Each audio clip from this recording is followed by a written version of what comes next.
آج ایک اہم بیماری کا اہم وظیفہ آپ کے سامنے رکھنا ہے۔ انسان کو ناسور ہو، یعنی ایسا زخم جو بند نہ ہوتا ہو، ایسا پنسی پھوڑا، ایسی چیزیں جن سے پیپ خون وغیرہ ٹپک رہا ہے اور وہ بڑھتے چلے جا رہے ہیں، اس کا علاج بھی کیا قرآن و سنت میں موجود ہے؟ جی ہاں، بعض بیماریاں تو ایسی ہیں جن کا علاج براہ راست رسول اللہ صلی اللہ علیہ وسلم نے کیا، جیسے درد کے 2 وظیفے آپ کے سامنے رکھے ہیں۔ اسی طرح پھنسی پھوڑے کے حوالے سے اور ناسور کے حوالے سے ازواج مطہرات سے یہ بات ثابت ہے کہ رسول اللہ صلی اللہ علیہ وسلم زریرہ، جس کو ہم اردو میں باج کہتے ہیں، آپ انصار سٹور سے جائیں، اس کو زخم کے اوپر اور پھوڑے کے اوپر رکھا کرتے تھے، اور اس کے اوپر جو دعا پڑھنے کی تلقین کیا کرتے تھے وہ دعا آپ نے غور سے کرنی ہے، وہ دعا آپ نے غور سے سننی ہے، اس کو یاد کرنا ہے اور باج رکھ کے زریرہ رکھ کر اس دعا کو پڑھنا، تو اللہ رب العزت اس پھوڑے کو، پھنسی کو ختم فرما دیں گے۔ رسول اللہ صلی اللہ علیہ وسلم نے جو الفاظ کہے وہ سماعت فرمائیے۔ اللہم مصغر الکبیر و مکبر الصغیر صغر ما بی،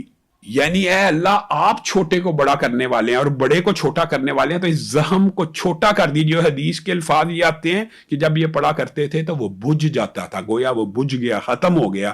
تو آپ بھی یہ وظیفہ پڑھیے، انشاءاللہ شفا من جانب اللہ ہے۔ علامہ ہشام الہی ظہیر آفیشیل چینل کو سبسکرائب کر لیں۔